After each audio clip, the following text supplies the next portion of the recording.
I'm going to do a quick video on this guy's video. He said, "Can Mormonism fix America? I think in part it will, and I think in part it will save America and Jerusalem. But there's so much wrapped in these 21 minutes. It's incredible." America is falling apart, not because of one crisis, but because of 100 quiet collapses that no one wants to talk about. The collapse of family, the collapse of community, the collapse of meaning, purpose, discipline, unity, and trust. But what if the solution to America's modern breakdown already exists? What if one small, misunderstood religion, born in the forests of New York, accidentally built a blueprint for repairing a broken society? This is not a conversion video. This is a structural question. Can Mormonism fix America? To answer that question, we have to step back from theology and look at systems, culture, behavior, and results. Because while America struggles with loneliness, addiction, division, family breakdown, and a dying sense of purpose, the Mormon world quietly operates on the opposite logic. In a nation built around radical individualism, Mormonism built a civilization of covenant. In a society that celebrates freedom from responsibilities, Mormonism celebrates freedom through responsibility. So let us break down America's biggest cultural problems and the Mormon solutions that already exist in the real world. Chapter 1. The Collapse of Community and the Mormon Ward. America is becoming a nation of strangers. People live next to...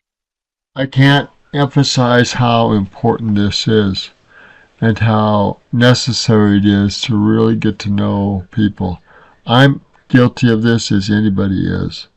I don't know my neighbors well. I only know maybe a couple of them. But it's not like it used to be, where we knew several individuals around us and actually visited them and talked with neighbors down the street, had activities with them. It's not at all like it was 50 years ago, 55, 60 years ago. Not at all. But even then we could see cracks forming. But the community, local community, is more important than it's ever been. You see more of this done in a rural area than we do here in the suburban area. But nonetheless, how well do we know our neighbors? I'm going to just go through 3 examples. Now, the Church of Jesus Christ of Latter-day Saints, or Mormons, are not the only group struggling with this. Other churches are struggling with this. Other communities are struggling with this all across America. There's great divides and great divisions in many ways, not just locally, but morally, education-wise, blue and red states, more than political, medical and institutions are just divided in so many ways. And we need to get back to things that really will support the family, really will support local communities. And we're running headlong into state and federal governments running everything that they can. Unfortunately, this is not going to be a blessing for us. Let's continue. To one another for years without learning a single name, sharing a single conversation, or forming a single bond. The invisible walls between households grow higher every year. Neighborhood trust has withered into silence and suspicion. The old networks that once sustained American life, the civic clubs, volunteer associations, religious gatherings, community halls, and shared rituals have faded into distant memory, like artifacts from a civilization that no longer exists. Now, don't get me wrong, I think that there are things that are still working on a little bit, whether it's stuff at schools or whether it's Boy Scouts, Girl Scouts. I think there are things that are still trying to work, but the general trend is isolated families and communities. And a lot of times it takes a tragedy or a natural disaster to bring us together, unfortunately. But the Mormon ward system refuses to let community die. In the Latter-day Saint world, every person, no matter their background, income, personality, or preference, is placed inside a congregation defined entirely by geography. You do not choose your ward because of political views. You do not choose it because you like the sermons, or because your friends go there, or because the music speaks to you. You belong because you live there, period. And that simple rule resurrects something America has forgotten: the social responsibility of belonging.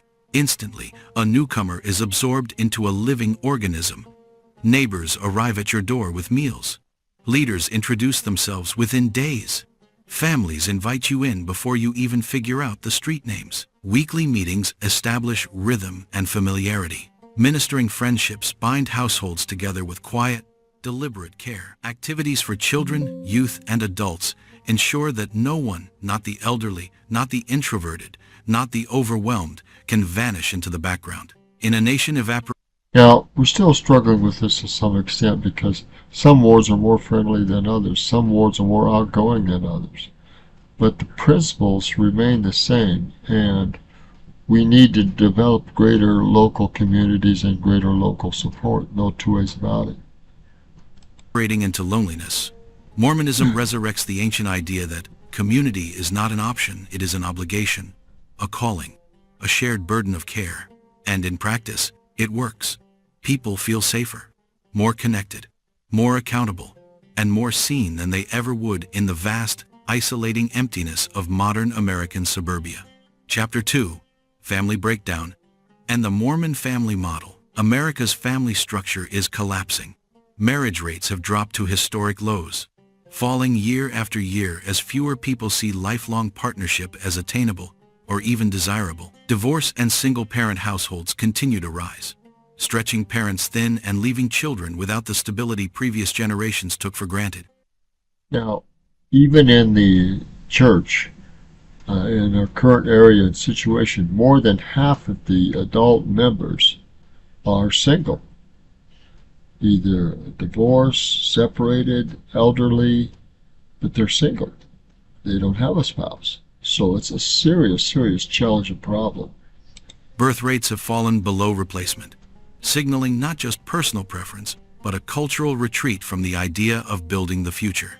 Millions of children now grow up without stable homes, and millions of adults increasingly choose isolation, autonomy, and temporary relationships over commitment, responsibility, and shared life. But Mormonism is one of the last cultures in the Western world that treats the family as a sacred engine of civilization, not a lifestyle choice, but the foundational structure of a thriving society.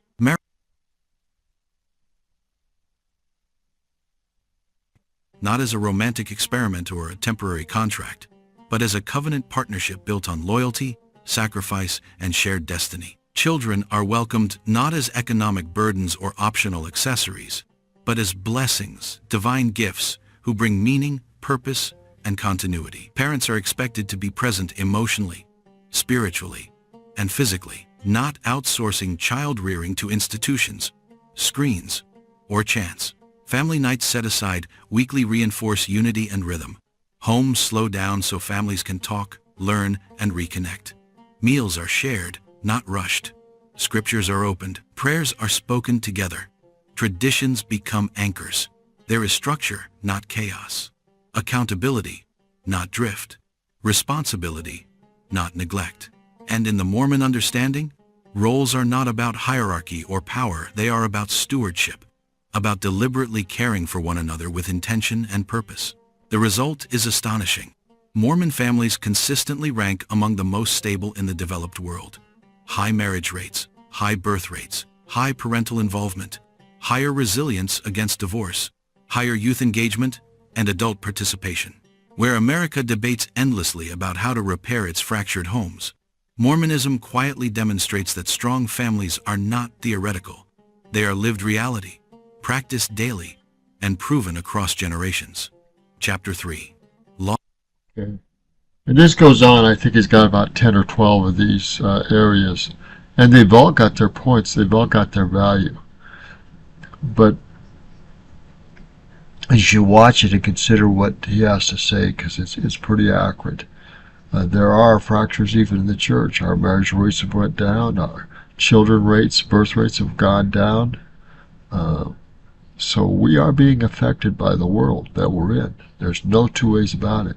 Addictions have gone up. Uh, Problems with drugs and pornography have increased. Problems with finances and economical challenges have increased. The church is being attacked too, and the membership is being attacked too and weakened by the ways of the world. So this is why I believe Christ must come within the next decade. As a society, Western society, and as nations and stuff, we won't long be able to endure with all the wickedness that is increasingly being thrown upon the world, morally, financially, socially, educationally, in all areas, in all areas. God help us. But look at the ways that Mormonism can help heal a nation and people and world. There's a great video on this. And I think he goes through 12 chapters, 10, 12 chapters, 10, 12 ways. But again, as a church, they are doing things in a local area that need to be addressed more fully and complete, even more fully than what the church is doing. But it is essential to understand how important community is, how important family is, how important church is, how important belief is, and structure and systems are to help families support one another individually and collectively. And I can't say that enough. Individually, the church is really trying to work on doing that, but they're doing it on family level too. But it needs to be done better, individually, especially because half of our members are single members. Half of our adult members are single adults or more. God help us to see the importance of individuals and families and local communities. There's so much more to this than what the video talks about. But it's a good start. It's a good start. I say these things in the name of Jesus Christ. Amen.